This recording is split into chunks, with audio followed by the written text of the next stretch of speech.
मौन हो जाना ही, चुप हो जाना ही गहरे से गहरी बात कहने का उपाय है।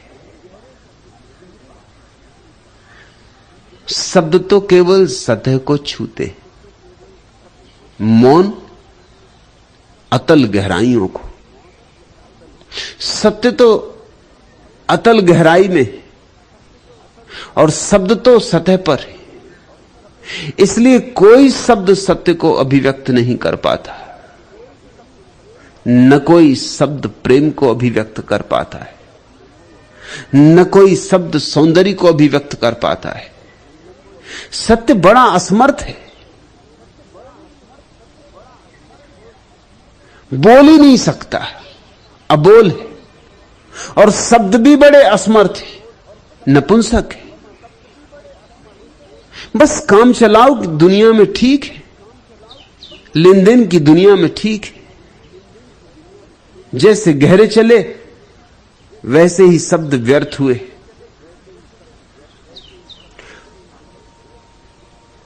अभिनंदन मौन ही होगा। अभिनंदन समर्पण है, झुक जाना है। क्यों सदियों सदियों में लोग प्रार्थना में झुके? क्या तुम सोचते हो पृथ्वी पर सिर रख देने से कुछ धार्मिकता हो जाती? पृथ्वी पर सिर रख देने से कुछ धार्मिकता नहीं हो जाती। लेकिन क्या करे आदमी? शब्द काम नहीं पड़ते और धन्यवाद देना है। धन्यवाद दिए बिना भी नहीं बनता, क्योंकि जब इतना प्रसाद बरसता हो तो लाज आती, संकोच लगता, धन्यवाद देने का मन होता। धन्यवाद न दो तो लगता है अपराध हुआ। तो करे क्या आदमी? असमर्थ, असहाय, झुक जाता। वो झुकना केवल मनुष्य की असमर्थता है, शब्द की असमर्थता है, बोल की असमर्थता है। पृथ्वी पर सिर टेक देता है कि अब और क्या करूं? अर्पित मेरी भावना, इसे स्वीकार करो। तुमने गति का संघर्ष दिया मेरे मन को, सपनों को छवि के इंद्रजाल का सम्मोहन। तुमने आंसू की सृष्टि रची है आंखों में, अधरों को दी है शुभ्र मधुरिमा की पुलकन।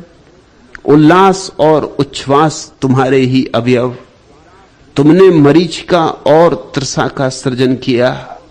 अभिशाप बनाकर तुमने मेरी सत्ता को, मुझको पग पग पर मिटने का वरदान दिया। मैं हंसा तुम्हारे हंसते से संकेतों पर। मैं फूट पड़ा लखबंक भ्रुकुटी का संचालन।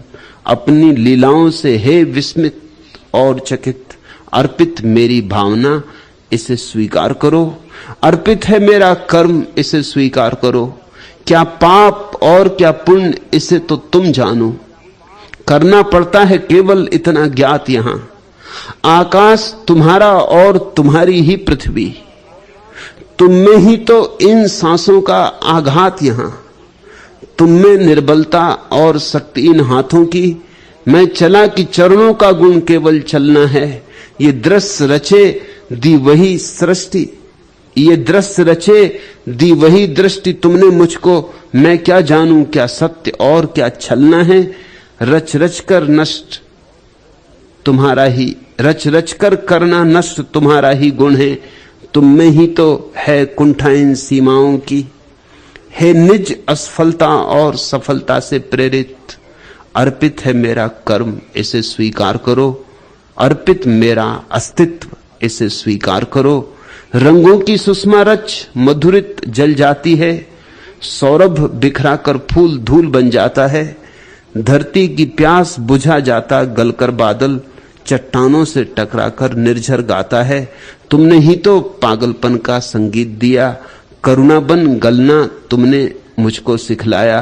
तुमने ही मुझको यहां धूल से ममता दी। रंगों में जलना मैंने तुमसे ही पाया।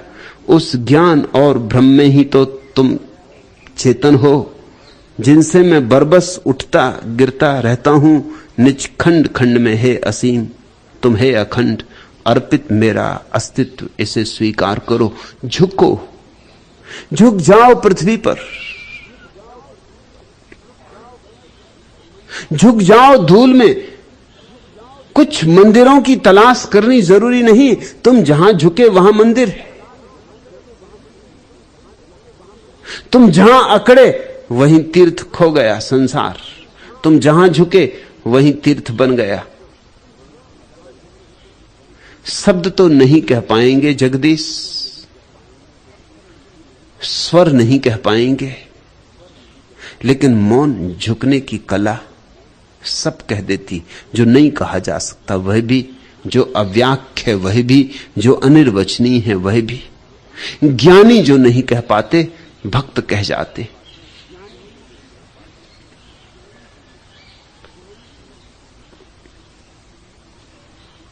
चौथा प्रश्न, भगवान मैं विवाह करने ही वाली थी कि मेरा होने वाला पति लापता हो गया है। मैं बहुत दुखी हूं, सांत्वना की तलाश में आपके द्वार आई हूं। कमला नाचो, पति समय पे लापता हो गया। उलझन बची, झंझट बची, पीछे बहुत पछतावा होता।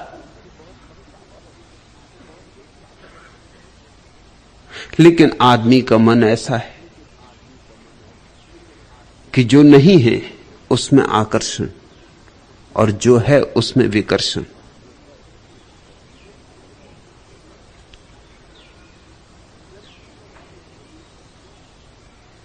गरीब सोचते हैं अमीर हो जाएं, अज्ञानी सोचते हैं ज्ञानी हो जाएं, भोगी सोचते हैं त्यागी हो जाएं, अविवाहित सोचते हैं विवाहित हो जाएं, विवाहित सोचते हैं मर जाएं, कैसे मर जाएं, कब मर जाएं।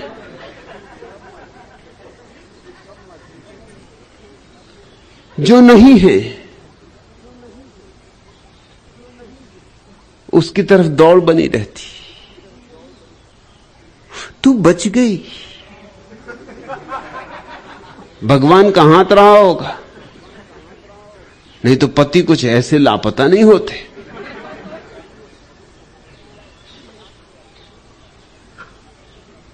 सद्भाग्य है, अब तू कहती सांत्वना दो। सांत्वना देने का तो अर्थ हुआ कि पहले मैं ये मान लूं कि तेरा जो दुख है वो दुख है, उसे मैं दुख नहीं मान सकता, क्योंकि जिनके विवाह हो गए हैं उनको सुख कहां। जरा चारों तरफ आंख उठा के देख, विवाहितों को देख। एक जोशी ने एक नवयुवक का भविष्य बताते हुए कहा, 25 वर्ष की आयु में तुम्हारा विवाह हो जाएगा। नवयुवक ने घबरा के कहा, लेकिन आपने अभी अभी तो बताया था कि मैं कम से कम 50 वर्ष जीऊंगा। जिस दिन विवाह हुआ उसी दिन आदमी मर जाता है, फिर बचता कहां।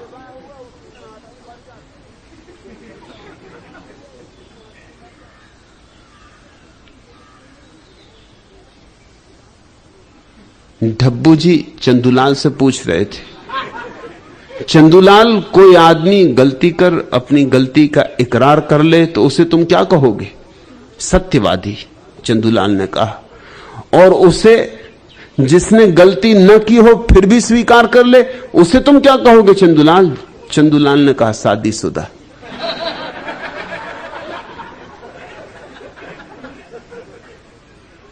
कमला तू बची, तू धन्यभागी।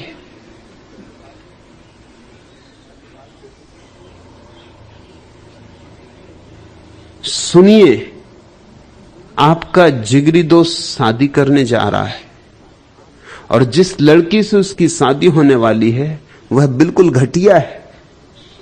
पति महोदय चुपचाप अखबार पढ़ते रहे। आप भी अजीब हैं, उसका जीवन बर्बाद हो जाएगा और आप चुपचाप बैठे हैं। पत्नी ने फिर कहा, फिर भी पति चुप्पी साधे रहे। पत्नी बौखला उठी, क्या आपका फर्ज नहीं बनता कि उसे समझाकर ऐसा करने से रोकें? मैं नहीं जाऊंगा। पति ने कहा, मुझे कौन समझाने आया था?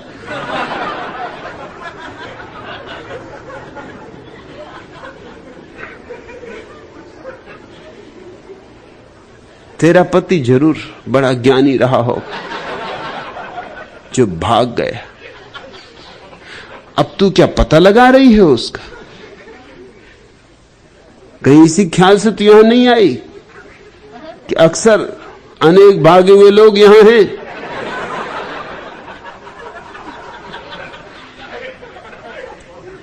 शायद भागा हुआ पति यहां मिल जाए, पहचानना मुश्किल होगा। दाढ़ी वाड़ी बढ़ा ली होगी, गैरिक वस्त्र पहन लिए होंगे।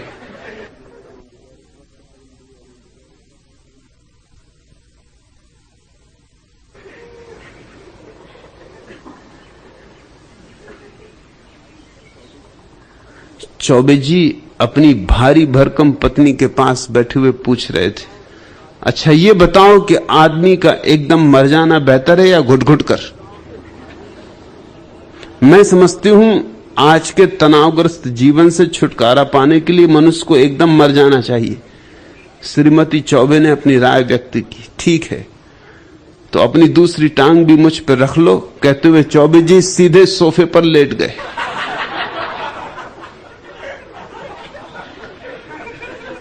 तू सांत्वना लेने किस आदमी के पास आ गई? किसी पंडित पुरोहित के पास जाना था तो तेरी जन्म पत्री, कुंडली इत्यादि देखते, तुझे भरोसा बंधाते कि घबरा मत, पति पूरब गए हैं, लौट आएंगे, कि ज्यादा दूर नहीं निकल गए, अभी बंबई ही है, थोड़ी देर चेष्टा करेंगे फिल्म अभिनेता होने की, फिर जो पास के पैसे खर्च होते से घर आ जाएंगे, घबरा मत। कुछ विधि विधान बताते कि यज्ञ हवन करवा ले, कि सत्यनारायण की कथा करवा ले। तू भी कहां मेरे पास आ गई।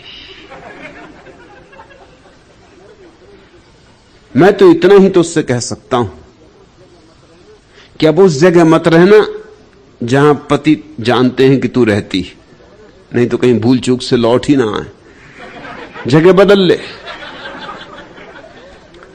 ताकि लौट भी आए तो तुझे ना पाए, और अगर कभी मिलना हो भी जाए तो जैसे वो लापता हो गए ऐसे तू भी लापता हो जाना। एक झंझट बची, एक व्यर्थ का उपद्रव बचा। उपद्रव में से जाके भी निकलना तो पड़ता ही है। निकलना मुश्किल होता जाता है क्योंकि जाल उलझता जाता है। पति अकेले तो नहीं आते, मुसीबतें अकेली तो नहीं आती, फिर बाल बच्चे आते। इसलिए तो कहा ज्ञानियों ने, मुसीबतें अकेली नहीं आती। पति आए, फिर बाल बच्चे आए, फिर पति के रिश्तेदार हैं और सास और ससुर और न मालूम क्या क्या आएगा। फिर उस सब में से, जंगल में से निकलना मुश्किल हो जाएगा। पति तुझे बचा गए, अनुग्रह मान, धन्यवाद दे। जन्म जन्म का साथ होगा तेरा उनसे। इस बार कृपा कर गए। सांत्वना किस बात की? कुछ गमाया थोड़ी तूने, कुछ पाया। चल इस बहाने यहां आ गई, ये भी कुछ कम है। कौन जाने इसी बहाने जीवन में क्रांति हो जाए।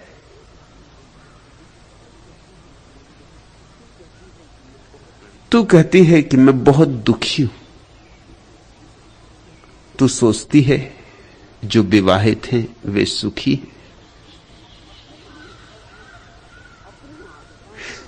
अपने आसपास जरा आंख खोल कर देखो। धन है तो लोग दुखी, धन नहीं है तो लोग दुखी। पद है तो लोग दुखी, पद नहीं है तो लोग दुखी। विवाहित हैं तो दुखी, अविवाहित हैं तो दुखी। दुख का कोई संबंध बाहर से नहीं है, बाहर की परिस्थिति से नहीं है। दुख का कोई उत्तरदायित्व तो बाहर मत छोड़ो। मेरे पास लोग आते हैं, कोई इसलिए दुखी है कि उनके बहुत बच्चे, कोई इसलिए दुखी है कि उनके बच्चे नहीं। मैं कहता हूं तुम दोनों जरा आपस में बातचीत करो, सत्संग करो, 2-4 दिन के लिए घर बदल लो।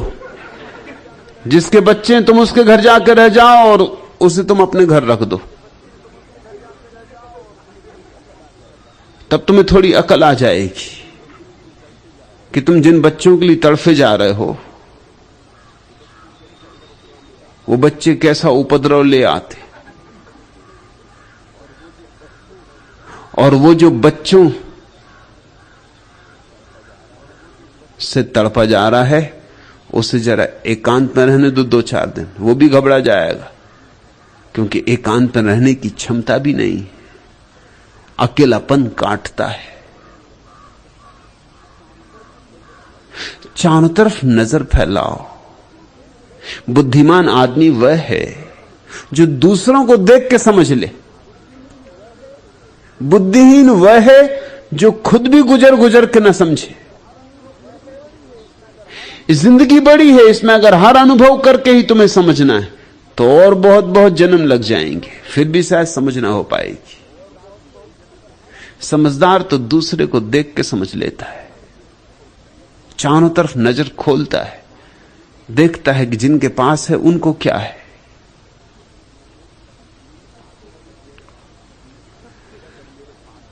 तब फिर अगर मेरे पास नहीं है तो इस कारण दुख नहीं हो सकता। कारण दुख का कोई और होगा। ना तो पति की मौजूदगी से दुख होता है, ना पति के लापता हो जाने से दुख होता है। दुख तो हमारा आत्म अज्ञान है। तुम झूठे बहाने मत खोजो। दुख तो सिर्फ इसलिए होता है कि हमारे भीतर अभी दिया नहीं जला, ध्यान का दिया नहीं जला, ज्योति नहीं जली ध्यान की। ध्यान की रोशनी है सुख, आत्मज्ञान की अनुभूति है सुख। जिन्होंने अपने को जाना है बस उन्होंने सुख जाना है। से सब लोग तो दुख ही जानते हैं, दुख में ही जीते हैं, दुख में ही मरते हैं। फिर दुख के कारण अलग अलग हो सकते हैं। कोई इस गड्ढे में गिरे, कोई उस गड्ढे में गिरे, इससे क्या फर्क पड़ता है। कोई इस भट्टी में जले, कोई उस भट्टी में जले, इससे क्या फर्क पड़ता है। एक आदमी मरा, राजनेता था, दिल्ली का बड़ा नेता था। बहुत चकित हुआ जब उसे नरक ले जाया गया। उसने कहा कि नरक, मैं वीवीआईपी हूं, नरक मेरे लिए कुछ भूल चूक हो गई होगी। शैतान भी थोड़ा डरा। वीवीआईपी आदमी ताकतवर था, गांधी टोपी, अचकन, चूड़ीदार पजामा, बिल्कुल पक्का नेता था, कोई कमी नहीं थी। और नेताओं से नरक में भी शैतान डरता है, क्योंकि हड़ताल करवा दें, घेराबंदी करवा दें। अभी कुछ दिनों से शैतान तक का घेराव होने लगा है। पुराने शास्त्रों में उल्लेख नहीं, क्योंकि पुराने शास्त्रों में ये नई नई कलाएं विकसित नहीं हुई थी। तब तो नेताओं को भी संभाल के रखना पड़ता। उसने कहा आप घबराएं ना, आप विशिष्ट आदमी हैं, आपके विशिष्ट आयोजन करेंगे, आप आए, आपके लिए विशिष्ट सुविधा दी जाएगी। आप खुद देख लें, नरक के कई खंड हैं, जो खंड आपको पसंद आ जाए वहीं रहें। नेता प्रसन्न हुए। ये बात कुछ बात हुई। नरक भी है तो कोई बात नहीं, लेकिन विशिष्ट चुनाव का मौका है। कोई साधारण आदमी नहीं, पहले खंड में ले जाया गया। लोग जलाए जा रहे थे, कढ़ाओं में चुड़ाए जा रहे थे। नेता ने कहा कि नहीं, ये नहीं जमेगा। ये सब तो हम दिल्ली में बहुत देख चुके, किसी तरह तो दिल्ली से बचे, अब फिर कढ़ाई में जलना ये नहीं होगा। दूसरे खंड में ले जाया गया, वहां कीड़े मकोड़े, एकदम कीड़े मकोड़े ही कीड़े मकोड़े लोगों में घुस रहे, निकल रहे, बाहर आ रहे, भीतर जा रहे, छेद ही छेद। नेता ने कहा ये सब दिल्ली की पुनरुक्ति है, कुछ नया दिखलाओ। ऐसे कई खंड दिखलाए, नेता को कुछ जचा नहीं। फिर आखिरी खंड, एक तो आखिरी था वो, अब इसके आगे कुछ था भी नहीं और जचा भी। थोड़ी अड़चन थी उसमें, मगर जिसने दिल्ली देखी उसे क्या अड़चन, छोटी अड़चन का क्या रखा है, ये सब तो खेल खिलाड़ था। अड़चन इतनी थी कि लोग खड़े थे मलमूत्र में घुटने घुटने तक। तो नेता ने कहा इससे हम डरते नहीं, हम तो सौमूत्र पहले ही पीते थे, ये कुछ हमारा बिगाड़ नहीं सकता, ये ठीक है। तो हम पहले से ही जीवन जल के परिपोषक रहे, ये जगह जमेगी, ये जैसे अपने लिए ही बनाई गई। जरा एक कदम और आगे है, मूत्र तो है ही, मल भी है, एक कदम और आगे, ये जरा आगे की सीढ़ी, ये जरा और सिद्धों के लिए, मगर जमेगी। और लोग प्यालियों में काफी पी रहे थे, खड़े थे घुटने घुटने उसमें। नेता ने कहा कि ठीक, थोड़ी सी तकलीफ, घुटने घुटने मलमूत्र में खड़े होना, मगर यहां मजा ही मजा है। लोग, कोई काफी पी रहा है, कोई कोको कोला पी रहा है।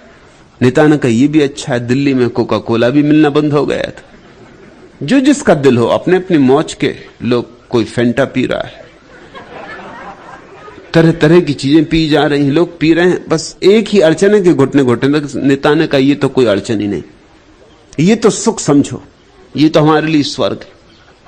लेकिन बस थोड़ी देर में ही पता चल गया। जैसे ही नेता ने कोका कोला की बोतल हाथ में ली, बस 2-4 घूंट ही मार पाया था कि जोर की घंटी बजी और आज्ञा आई कि अब सब लोग शीर्षासन करें।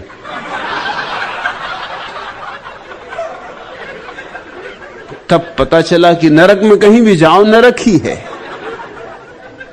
थोड़ी बहुत देर को कोका कोला भी कहीं कहीं मिलता है, मगर फिर घुटने तक खड़े होना तो ठीक था, मगर शीर्षासन करना, ऐसे नेता को शीर्षासन करना भी आता था। जिंदगी भर और किया ही क्या, सिर के बल खड़े रहे। लेकिन इस मलमूत्र में यहां लोगों ने अलग अलग नरक चुन लिए, बस इतना ही फर्क समझना। उनके नरकों की तस्वीरें अलग हैं, उनके तस्वीरों के रंग अलग हैं, मगर गहरे में नरक ही नरक है, दुख ही दुख है। अगर सुख चाहिए तो सिर्फ एक उपाय, सिर्फ एक मात्र, और वह है स्वयं को जानना। जो नहीं स्वयं को जानता वह तो दुख उठाएगा। विवाहित हो तो विवाह से दुख उठाएगा, अविवाहित हो तो अविवाहित होने से दुख उठाएगा, गरीब हो तो गरीबी से दुख उठाएगा, अमीरी हो तो अमीरी से दुख उठाएगा। उसके भाग्य में दुख है, क्योंकि उसके भीतर सुख की किरण नहीं है। सुख भीतर की घटना है, बाहर से नहीं आता, इसका कोई बहिर्गमन नहीं होता। तुम सुख को अर्जित नहीं कर सकते हो। सुख का कोई भी संबंध तुम्हारे पास क्या है इससे नहीं है, तुम क्या हो इससे है। और तब तुम्हें नरक में भी भेज दिया जाए तो भी तुम सुखी रहोगे, और ऐसे तुम स्वर्ग में भी चले जाए तो भी तुम दुखी रहोगे। तुम जरा सोचो, अगर तुम जैसे हो अभी, ऐसे के ऐसे, तुम्हें उठा के किसी चमत्कार से स्वर्ग में बिठा दिया जाए तो तुम क्या करोगे? तुम सोचते हो कुछ फर्क पड़ जाएगा? नहीं, जरा भी फर्क नहीं पड़ेगा। एक ईसाई पादरी मरा, स्वर्ग पहुंचा। पादरी था तो स्वर्ग पहुंचना ही था। सेंट पीटर ने दरवाजा खोला स्वर्ग का, और पादरी को स्वर्ग के भ्रमण के लिए और उपयोग के लिए एक फटियल सी पुरानी फोर्ड टी मॉडल कार दी। लेकिन फिर भी पादरी प्रसन्न हुआ कि कुछ भेंट तो दी। उसे कुछ पता नहीं था और क्या क्या चल रहा है। और भी खुश हुआ जब उसने देखा कि उसी के पास से एक अयातुल्ला, एक मुसलमान मौलवी साइकिल पे ही चला जा रहा है। तो उसने कहा, अरे अब देखो फर्क मुसलमान होने का और ईसाई होने का। हम जा रहे हैं फोर्ड में, माना कि टी मॉडल है, बाबा आदम के जमाने का, जिसमें ईश्वर ने आदम और हव्वा को बिठाल के स्वर्ग के बाहर निकाला था। मगर है तो आखिर कार तो कार ही है। और फिर जो समझदार है वो इसको ऐसा नहीं कहते, वो इसको कहते एंटीक। जो जानकार हैं वो इसकी बड़ी कद्र करते। तभी उसने देखा है कि रबाई फर से एक रॉल्स रॉयस में निकला। उसने कहा, ये यहूदी मात यहां भी किए दे रहे हैं, ये जिंदगी में भी मजा करते रहे, वहां भी धन इकट्ठा करते रहे। रबाई तो पूरे मजे में जीता है, शादी भी करता है, बच्चे भी होते हैं, मकान भी होता है, धन दौलत भी होती है। रबाई कोई ऐसे कोई त्यागी भोग को छोड़ छाड़ के भागा हुआ नहीं होता। ये तो हद हो गई और ये तो बड़ी जाति हो गई। और हम जीसस के मानने वाले पहुंचा एकदम वो नाराजगी में, ईर्ष्या जन्मी। तुम देखते हो, तुम जो यहां हो वहीं वहां हो जाएगा। किसी को साइकिल पर देख के बड़ा अहंकार जन्मा था, आहा दिल खुश हुआ था। और रबाई को देखा रॉल्स रॉयस में जाते हुए, और रबाई ने हाथ हिलाया। पुरानी पहचान थी, एक ही गांव में दोनों रहे थे। आग लग गई छाती में। अब उसे दिखाई पड़ी ये एंटीक वगैरह कुछ नहीं, ये फटियल गाड़ी। पहुंचा वापस, सेंट पीटर से कहा कि यह अन्याय हो रहा है। ये यहूदी दुनिया में भी मजा करते रहे, सारी दुनिया का धन इकट्ठा किए बैठे थे। और ये रबाई मैं इसे भली भांति जानता हूं, न कभी इसने पूजा की, न कभी प्रार्थना की, इसको फुर्सत ही नहीं थी। होटल, क्लब, गोल्फ और न मालूम कहां कहां के उपद्रवों में ये रहा। इसने ऐसा कोई पाप नहीं है जो ना किया हो। ये मेरे सामने तो रहता था, इसको मैं भली भांति जानता हूं। हम पूजा कर करके मरे। और ये फोर्ड टी मॉडल और इस लफंगे को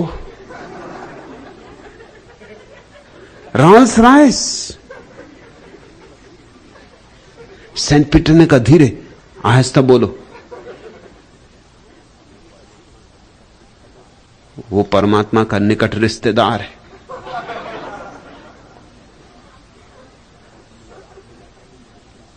और तुम्हें याद होना चाहिए कि जीसस भी यहूदी थे, उनका भी वो निकट रिश्तेदार है।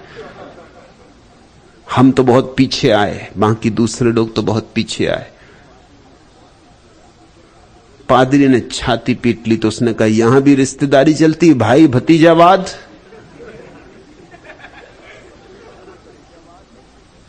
नहीं, तुम अगर एकदम से ऐसे कैसे उठा के स्वर्ग भी पहुंचा दिए जाओ तो तुम यही हो, यही रहोगे।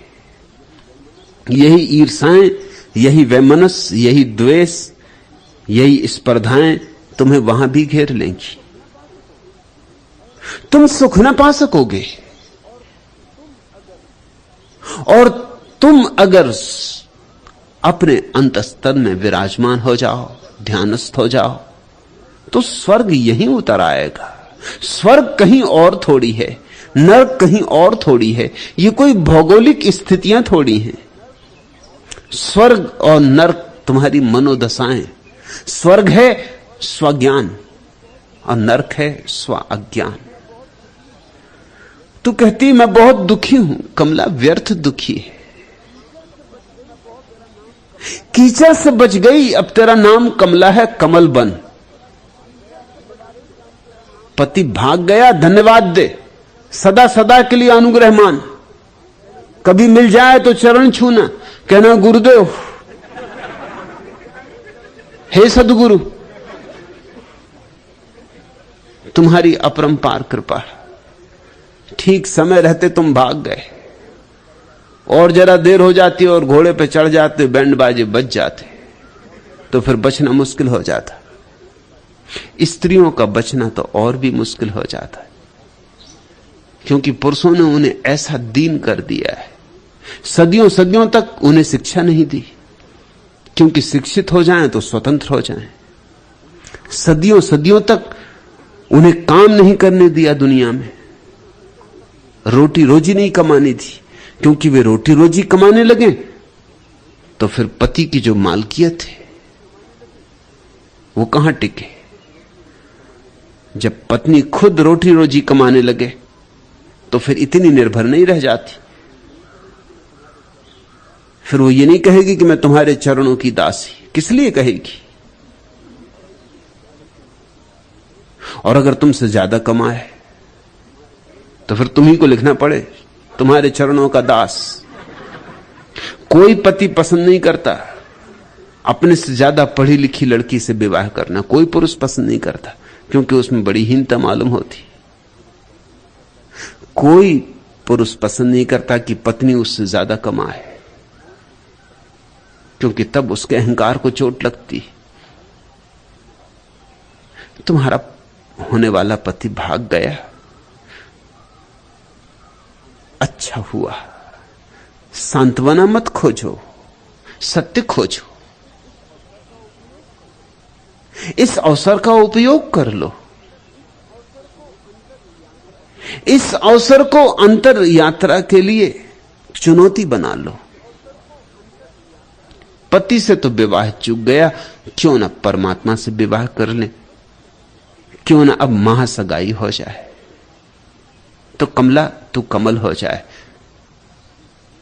कीचड़ में कमल छिपा है, कोई सोच भी नहीं सकता कि कीचड़ में और कमल छिपा होगा। कहां कीचड़ कहां कमल, मगर कीचड़ से कमल पैदा होता है। ऐसे ही हम सबके भीतर कमल छिपे।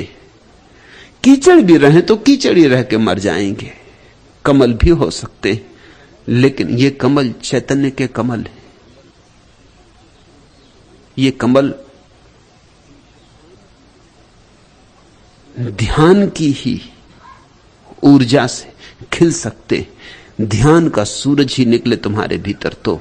और ध्यान का अर्थ क्या है?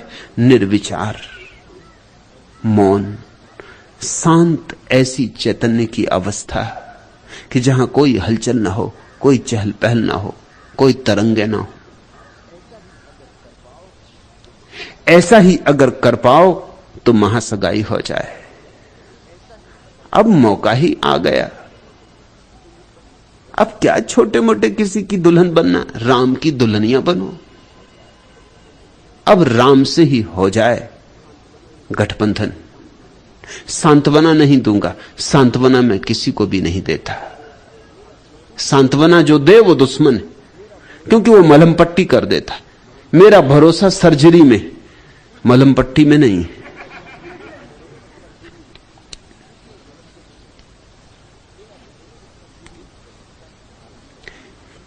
इस जगत का सारा प्यार नश्वर है, दो कौड़ी का है।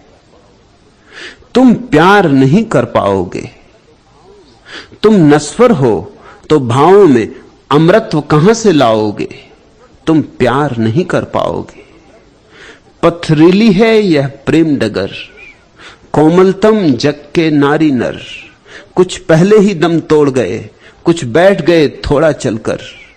प्रीतम इस पथ में पांव न दो, चलते चलते थक जाओगे।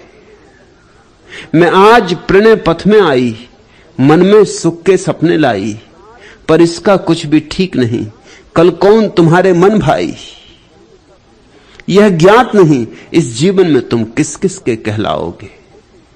मानव का मन ही है चंचल, अपने से भी करता है छल, दो छींटों से बुझ जाता है विक्षिप्त धधकता विरहानल। तुम भी तृणवत मन की गति के हलकोरों में बह जाओगे। मैं तुमसे प्रीतम कहती हूं, तुम ज्यादा हो कम कहती हूं। मैं किंतु प्रणय के बंधन को सच पूछो तो भ्रम कहती हूं। तुम सुख के सुंदर धोखे में उर को कब तक उलझाओगे, तुम प्यार नहीं कर पाओगे। तुम नश्वर हो तो भावों में अमरत्व कहां से लाओगे, तुम प्यार नहीं कर पाओगे। स्वप्न है प्रेम एक, स्वप्न शाश्वत का स्वप्न है, इस तरह जीने का जैसे कि ज्ञानी जिए ध्यानी जिए। स्वप्न है सुंदरतम को पाने का, मगर कहां तुम पानी के बबूलों में सुंदरतम को पाओगे। हां, कभी कभी सूरज की किसी किरण में पानी का कोई बबूला इंद्रधनुष जैसा चमक जाए क्षण भर को, बात और, मगर अब फूटा तब फूटा। रेत की इस दुनिया में घर कैसे बनाओगे। हां, बनाते हैं घर, बच्चे बनाते हैं घर, मगर उन घरों में कोई रह तो नहीं पाता, और वे घर बन भी नहीं पाते और गिर जाते। कागज की नावों में तैरने चले हो, नावें कागज की बस नावें कहलाती हैं, नावें हैं नहीं। और हो सकता है थोड़े बहुत तर भी जाओ, मगर कितने दूर तर पाओगे। इस अथाह सागर में कागज की नावें काम ना देंगी। प्रेम जिसको तुम कहते हो कागज की नाव है, प्रार्थना की नाव पकड़ो। लेकिन तुझे चोट लगी, तेरे अहंकार को पीड़ा हुई, स्वाभाविक है, मैं समझता हूं। बड़ी प्रतीक्षा तूने की होगी, सहनाई बजती होगी, द्वार पर अतिथि इकट्ठे हुए होंगे, सहेलियों ने तुझे सजाया होगा, और फिर आया नहीं दूल्हा। फिर घोड़े की टापें सुनाई ही ना पड़ी, फिर खबर आई दूल्हे की जगह कि भाग गया है, लापता हो गया है। तेरे मन पर सांप लौट गए होंगे, तो सारे स्वप्न धूल धूसरित हो गए होंगे। तुझे पीड़ा हुई है, लेकिन पीड़ा से ही तो कोई जागता है, पीड़ा ही तो चुनौती बनती है। इसे चुनौती समझ, इसे एक अवसर समझ, एक नई यात्रा का, एक नए संक्रमण का। ये बियाबान मेरे वास्ते बने होंगे, इनकी रौनक न बढ़ाऊं तो किधर जाऊंगा। सर्द रातों में चिलकती हुई धूपों के तले मैं न गाऊंगा तो मर जाऊंगा। बारहा मुझको सफर करना है, राह में आग बिछा दो तो भी तर जाऊंगा। तुमने जिस राह पर अपनी हो बनाई मंजिल, ताउम्र भूल से उस राह नहीं आऊंगा। चंद सांसों की सलामी में जिंदगी खो दूं, ऐसा सौदा तो मैं सांसों का न कर पाऊंगा। कोई अपना तो नहीं रात के सायों के सिवा, काले सूरज को उजाले तो न दे पाऊंगा। तुमने छीनी है जो मुझसे वो सुनहरी किरणें, उनकी स्याही में बहुत गहरे उतर जाऊंगा। फिर न मैं लौट के उस गांव कभी आऊंगा। अब न मातम तेरे जाने का मैं मनाऊंगा। कसम लो कि हो गई बात, एक खेल से छुटकारा हुआ, समय रहते छुटकारा हुआ। चंद सांसों की सलामी में जिंदगी खो दूं, ऐसा सौदा तो मैं सांसों का न कर पाऊंगा। फायदा भी क्या था, होता भी क्या, हो भी क्या जाता। धोखा खड़ा कर देते हैं हम, लोगों को आशाओं के सहारे पर जिलाए जाते हैं। हम छोटे बच्चों को कहते हैं बड़े हो जाओगे तब सुख मिलेगा, फिर वे बड़े हो जाते हैं तो कहते हैं विवाहित हो जाओगे तब सुख मिलेगा, फिर वे विवाहित हो जाते हैं तो कहते हैं जब तक बच्चे ना होंगे तब तक कैसे सुख, फिर बच्चे हो जाते तो कहते हैं बच्चों का विवाह इत्यादि करो तब सुख मिलेगा। और ऐसे ऐसे मौत आती, सुख नहीं आता। ऐसे हम टालते, ऐसे हम स्थगित करते।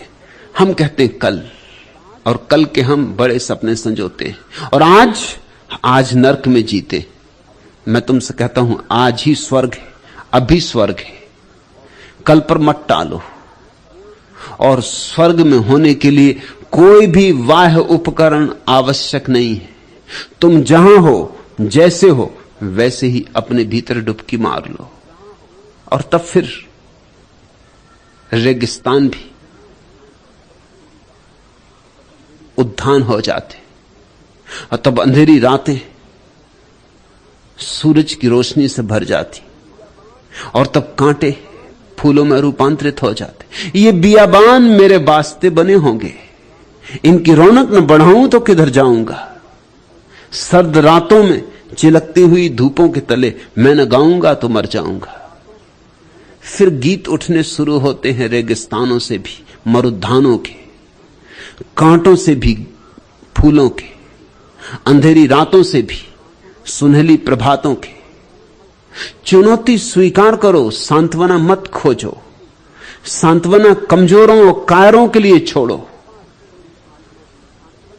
जिनके पास थोड़ी आत्मा है वे जीवन की प्रत्येक स्थिति को चुनौती बना लेते। हर चुनौती सीढ़ी बन जाती प्रभु के मंदिर की।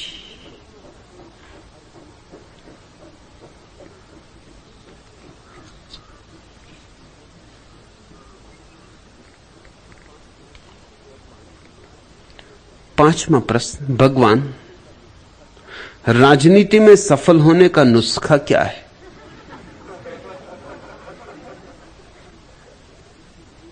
महेंद्र, एक ही नुस्खा है, बुद्धि नहीं होनी चाहिए,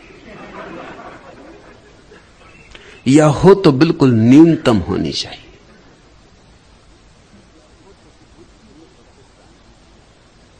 बुद्धि हो तो फिर राजनीति में सफल ना हो पाओगे। वहां बुद्धुओं की गति है, क्योंकि राजनीति में बुद्धुओं के अतिरिक्त और कोई उत्सुक ही नहीं होता। सफलता की तो बात दूर। जिनके पास कुछ बुद्धि है, कुछ चैतन्य का निखार है, वे गीत रचेंगे, वीणा बजाएंगे, नृत्य में उतरेंगे, ध्यान में डूबेंगे, प्रार्थना करेंगे। बहुत कुछ है करने को उनके पास। जिंदगी बहुत बड़ी है, और जिंदगी में बड़े अनूठे अनूठे अमृत के आयाम हैं। वे राजनीति की कीचड़ में पड़ेंगे किस लिए? राजनीति तो उनके लिए है जिनके लिए कुछ और नहीं, जो मूर्ति नहीं बना सकते, जो चित्र नहीं रंग सकते, जो गीत नहीं गा सकते, जो कुछ भी नहीं कर सकते। उन सब अयोग्यों के लिए राजनीति है। आखिर अयोग्यों के लिए भी तो कुछ होना चाहिए। जिनमें और कोई योग्यता नहीं है, उनमें राजनीति की योग्यता होती। राजनीति के लिए बुद्धि नहीं चाहिए, क्योंकि बुद्धिमान आदमी इतनी बेईमानी नहीं कर सकता, कुछ तो सोचेगा। बुद्धिमान आदमी इतने धोखे नहीं दे सकता, कुछ तो विचारेगा। बुद्धिमान आदमी इतने झूठ नहीं बोल सकता, आखिर खुद की आत्मा कचोटेगी। और राजनीति तो सिर्फ झूठे आश्वासन है, सिर्फ झूठ पर झूठ। अत्यंत सोई हुई चेतना चाहिए राजनीति में सफल होने के लिए। शहर में एन्सेफेलाइटिस, मस्तिष्क ज्वर से अनेक मौतों की खबर पढ़कर चिंतित हुई पत्नी ने अपने राजनेता पति से कहा, क्यों पढ़ा आपने, यह रोग यहां भी फैल गया। राजनेता ने कहा, तो क्या पत्नी बोली, मुझे बड़ा डर लग रहा है कि कहीं तुम्हें। घबराओ मत, राजनेता ने कहा, इस रोग का संक्रमण केवल मस्तिष्क को हो तभी होता है। आखिर मस्तिष्क हो तो ही मस्तिष्क का ज्वर हो सकता है। मैंने सुना है एक आदमी के मस्तिष्क का ऑपरेशन किया जा रहा था, बड़ा ऑपरेशन था, पूरा मस्तिष्क खोपड़ी से बाहर निकाल लिया गया था और डॉक्टर मस्तिष्क को साफ सुथरा करने में लगे थे। मरीज बिस्तर पर लेटा था, तभी एक आदमी भीतर भागा हुआ आया। उसने कहा कि नेताजी आप यहां क्या कर रहे हैं, आप तो देश के प्रधानमंत्री चुन लिए गए। वह आदमी एकदम उठ के खड़ा हो गया। डॉक्टर तो बड़े हैरान हुए, वो तो चलने लगा। डॉक्टर ने कहा, अरे भाई आपका मस्तिष्क तो यही है। उसने कहा, अब मस्तिष्क की क्या जरूरत, अब रखो यहीं, अब करते रहो साफ सुथरा। अब मुझे मस्तिष्क की क्या जरूरत, मैं मुल्क का प्रधानमंत्री हो गया। अब तो मस्तिष्क हो तो अड़चन होगी।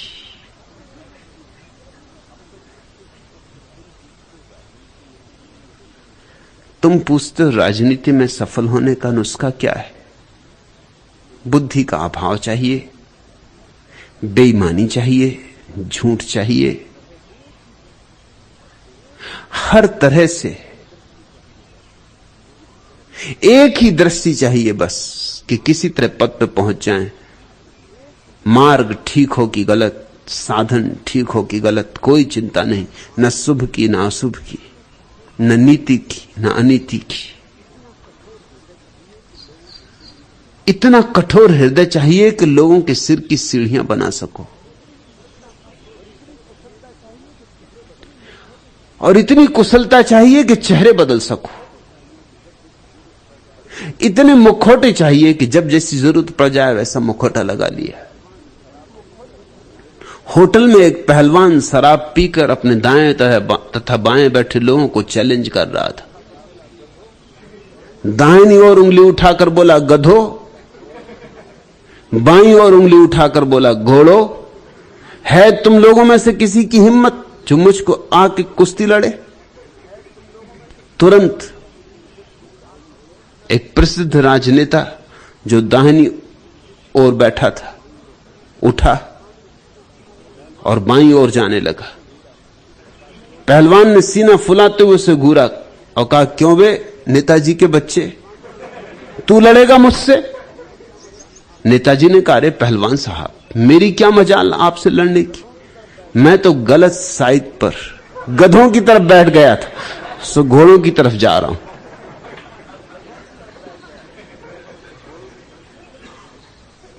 मुखौटे बदलने की हिम्मत चाहिए, लोगों के जूते चाटने की हिम्मत चाहिए, झूठ की कुशलता चाहिए, मूढ़ सपने देखने की कुशलता चाहिए।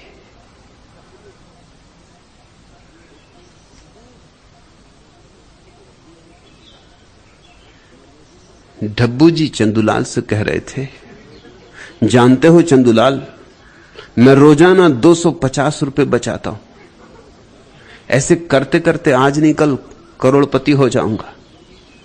चंदूलाल ने कहा, वह कैसे? डब्बू जी ने कहा, आजकल मैं रोजाना रेल में सफर करता हूं और रेल में एक जंजीर होती है, उस जंजीर का गलत इस्तेमाल करने वाले को 250 रुपए जुर्माना भरना पड़ता है। चंदूलाल ने कहा, पर उससे क्या? अरे डब्बू ने कहा, तुमको समझे नहीं, आज तक मैंने वह जंजीर नहीं खींची, 250 रुपए रोज बचते, करोड़पति हो जाने वाला हूं। तुम देखना, तुम जरा देखते रहो। इस तरह के मूढ़तापूर्ण गणित बिठाने की क्षमता चाहिए। राजनीति जड़ताओं का अड्डा है। वहां जो जितना ज्यादा जड़ हो उतने सफल होने की संभावना है। बुद्धिमान तो बहुत पहले हट जाएंगे दौड़ से, क्योंकि दौड़ इतनी गंदी है। महेंद्र, तुमने ये प्रश्न पूछा ही क्यों? क्या राजनीति में उतरने के इरादे हैं?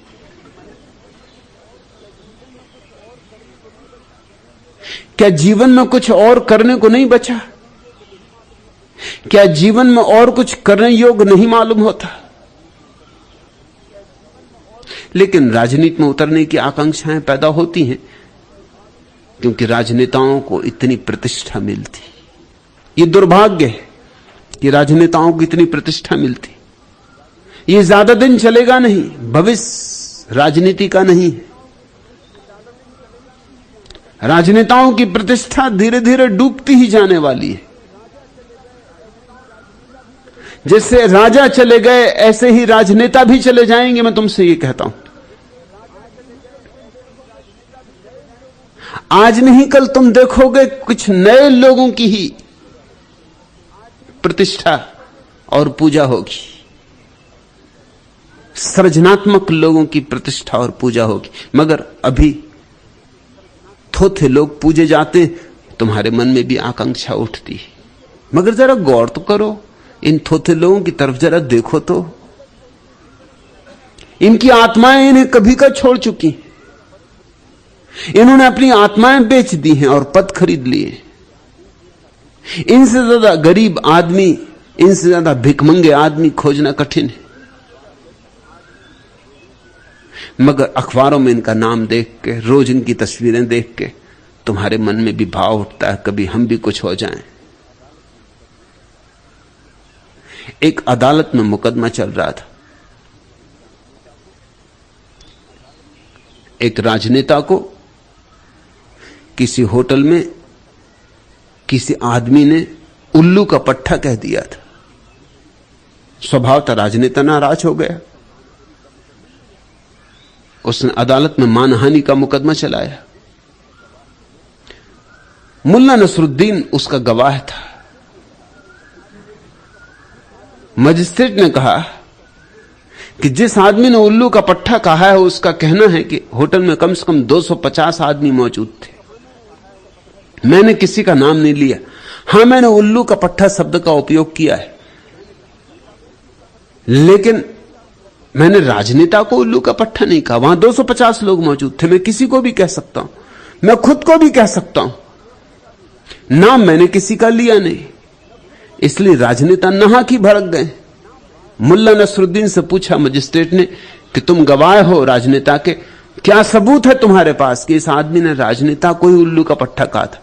मुल्ला नसरुद्दीन ने कहा कि छाती पर हाथ रख के खुदा की कसम खा के कहता हूं कि इसने राजनेता को ही उल्लू का पट्टा कहा था। लेकिन मजिस्ट्रेट ने पूछा 250 लोग वहां थे, नाम इसने किसी का लिया नहीं, तुम इतना बलपूर्वक कैसे कहते हो? मुल्ला नसरुद्दीन ने कहा, आप मानते नहीं तो फिर सच्ची बात कह दूं। 250 लोग थे मगर उल्लू का पट्टा वहां एक ही था। इसने राजनेता को ही उल्लू का पट्टा कहा है। महन तुम्हें उल्लू का पट्टा होना।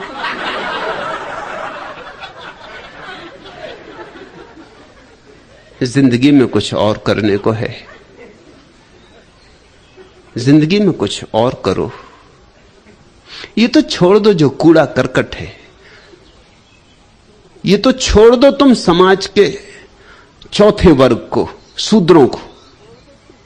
मैं राजनीति को शूद्रों का धंधा कहता हूं।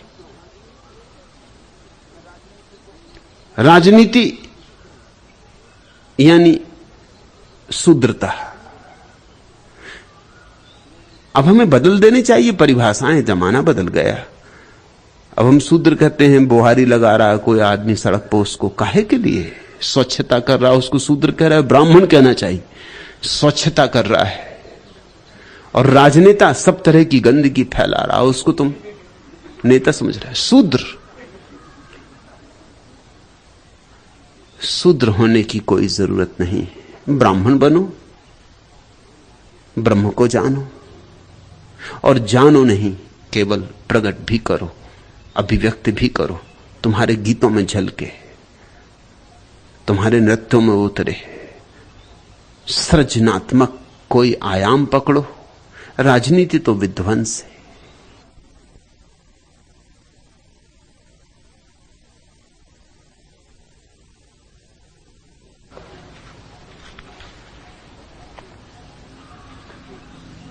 छठवां प्रश्न, भगवान आपने अपना बनाया, मेहरबानी आपकी, हम तो इस काबिल न थे, है कद्रदानी आपकी, आपने अपना बनाया। कृष्ण तीर्थ, तुम्हें पता नहीं कि तुम्हारे भीतर कितने हीरे पड़े। तुम्हें पता नहीं कि कितना बड़ा साम्राज्य तुम्हारे भीतर है, कि तुम सम्राट हो। तुम्हें दिखाई नहीं पड़ता तुम्हारा राज्य, मुझे तो दिखाई पड़ता है। तुम्हें नहीं दिखाई पड़ती अपनी सोने की खदान, मुझे तो दिखाई पड़ती। तुम्हारी आंखों में तुम्हारा कोई मूल्य नहीं है, क्योंकि तुमने कभी अपने को देखा नहीं, पहचाना नहीं। पहचानते, जानते, थोड़ा परिचित होते तो पाते कि तुम सम्राट हो, सम्राट की तरह पैदा हुए हो। इस अस्तित्व में, जहां परमात्मा के स्रोत से सबका आगमन होता है, कोई सम्राट से कम हो भी कैसे सकता है?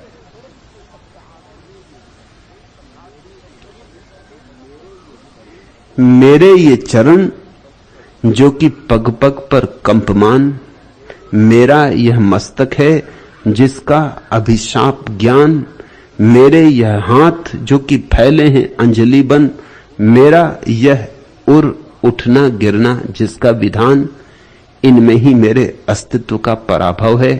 अपनी सीमा से उठ सकना कब संभव है? मेरे आगे जो अनजाना सा है प्रसार, इसमें किसकी सत्ता है, किसका अहंकार?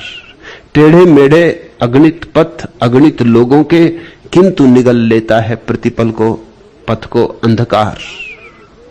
ज्ञात है मुझे, तुम कह दोगे यह सपना है, पर मैं पंथी हूं, पथ मेरा भी अपना है। खिलना कलियों का गुण, मुरझाना फूलों का, टूट टूट कर फिर चुभ चुभ जाना सूलों का, गुण उसका जो कुछ है निर्गुण अस्तित्वहीन, मेरे जीवन का गुण संचय है भूलों का। मेरा विश्वास शिथिल, मेरा स्वर धीमा है, अपराजित अंधकार, ज्ञान एक सीमा है। मेरे सपनों में हंस हंस पड़ते नव प्रभात, मेरे संघर्षों में धुंधली सी निहित रात। तेरे चरणों पर लहराते हैं सप्त सिंधु, मेरे मस्तक पर मंडराते आकाश सात। छितकी प्राचीरों से मुझको टकराना है, मेरे आगे सुख दुख का ताना बाना है। शशि में शीतलता है, रवि में है असहताप, अली में गुनगुन गुंजन, कोयल में है प्रलाप। मेरे ओंठों पर हिम उर्मे अंगारे हैं, अपनी सांसों में मैं युग युग के लिए माप। सांसों का स्रोत कहां, युग भी अनजाना है, मैं कहता कब मैंने निज को पहचाना है। बस उतनी ही भूल है, निज को पहचाना नहीं तो सारा आकाश तुम्हारा है और सारे चांद तारे तुम्हारे भीतर। निज को पहचाना नहीं, अन्यथा तुम शाश्वत हो, न तुम्हारा कोई जन्म है न कोई मृत्यु है। देह नहीं हो तुम, मन भी नहीं हो तुम स्वयं परमात्मा हो। जानोगे, जागोगे तो चकित हो जाओगे, विस्मय विमुग्ध। नाच उठोगे अनुग्रह से, आनंद से, उत्सव से। कृष्ण तीर्थ, तुम्हें पता नहीं तुम कौन हो। मिट्टी नहीं हो, मिट्टी में दबे हीरे हो। मिट्टी नहीं हो, मिट्टी में छिपे अमृत हो। मृण में होगा दिया, लेकिन ज्योति चिन्ह में, और वही ज्योति तुम हो। इसलिए मेरे पास जो भी आए स्वीकार है। मैं पूछता नहीं पाप पुण्य, मैं पूछता नहीं योग्यता अयोग्यता, मैं पूछता नहीं जाति धर्म, मैं पूछता नहीं कुछ भी। जो भी मेरे पास आए स्वीकार है, क्योंकि प्रत्येक के भीतर परमात्मा विराजमान है। किसको अस्वीकार करो? मुझसे लोग पूछते हैं कि आप सभी को सन्यास दे देते? सभी को? मैं भी क्या करूं? परमात्मा सभी को जीवन दे दिया है, और जब उसने नहीं पूछा तो मैं पूछने वाला कौन हूं? और अगर उसने भरोसा किया है तो मैं संदेह करने वाला कौन हूं? जो भी आए स्वीकार है, अंगीकार है, क्योंकि मैं तो देखता हूं तुम्हारी संभावना। गुरजीएफ कहा करता था अपने शिष्यों से कि तुम जो हो सकते हो उससे मुझे प्रेम है, लेकिन तुम जो हो उससे मुझे घृणा है, और तुम्हारी 7 पीढ़ियों तक घृणा है।